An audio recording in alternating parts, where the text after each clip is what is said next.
talk big names, we gotta mention the captain, Jonathan Toews for the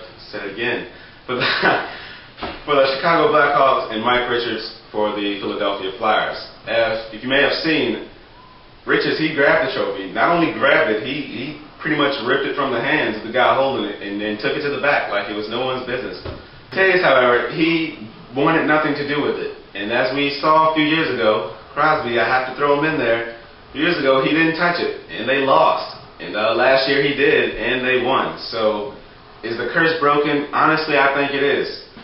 It was touched, and they won it. Now, I see how Crosby, since he touched it last year, they won. Richards is the same.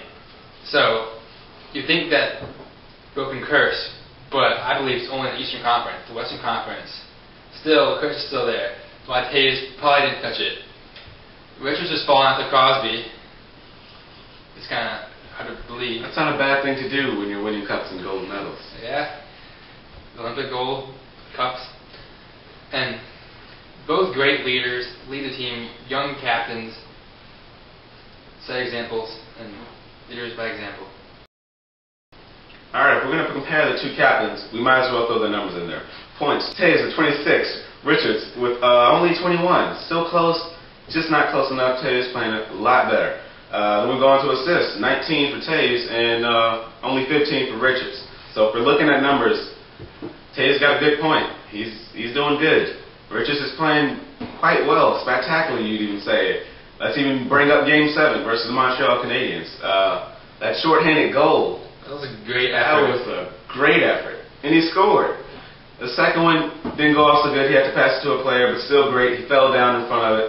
I guess a lot he really had to feel that one because he challenged him way too well and came up short. So you got to put that into play. He doesn't give up. A lot had to come out in that. He's not a great puck handler as a goalie. Richards just put it right through his pads.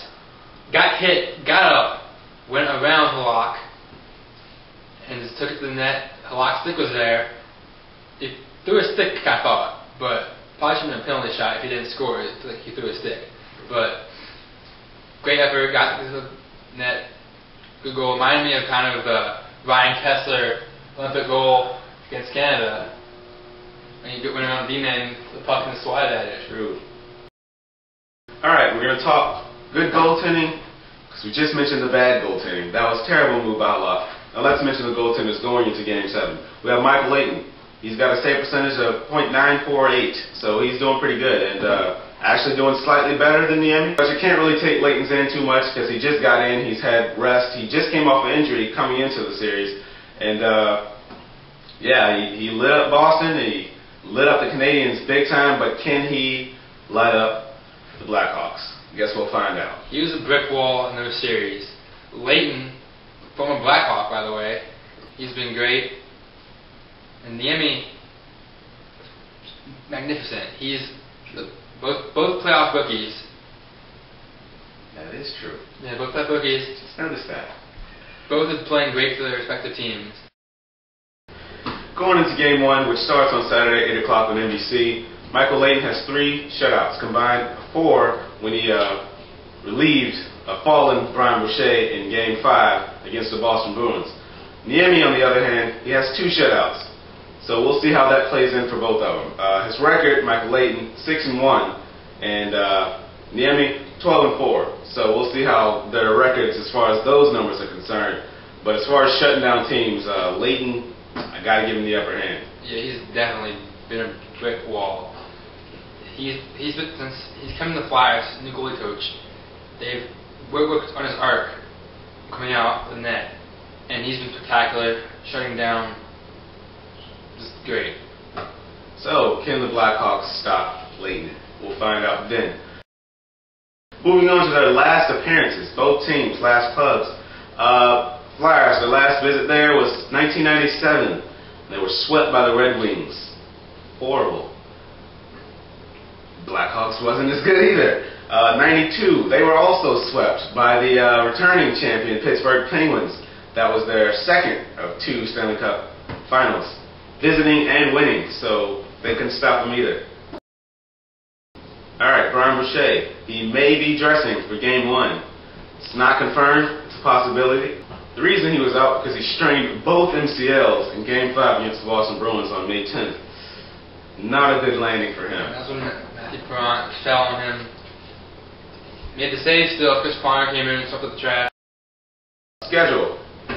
It all starts Saturday, May 29th at Chicago on NBC. Then Game 2 will be Monday, May 31st in Chicago on NBC. Game 3 will be Wednesday, June 2nd in Philadelphia on Versus.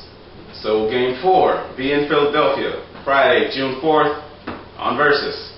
Then, if necessary, if there is no sweep, and both of them have bad news when it comes to sweeps, Game 5 will be Sunday, June 6th in Chicago on NBC. And NBC will be carrying Game 5, 6, and 7 if necessary. Opposing sweeps could be possible. We never know.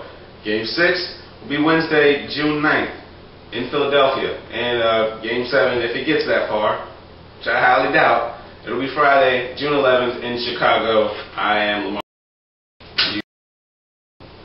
You've been here, Stanley Cup playoffs, finals. Who's going to get it? Personally, I'm going to go with the Blackhawks. The numbers, you can't throw the numbers. How many games do you think it's going to be? I'm going to go, I want to say 6, but I'm going to say 5 games. I'm going to say 5. I'm going Blackhawks in 6. Alright, I think that covers it. Stanley Cup playoffs start Saturday, 8 o'clock NBC. See you there.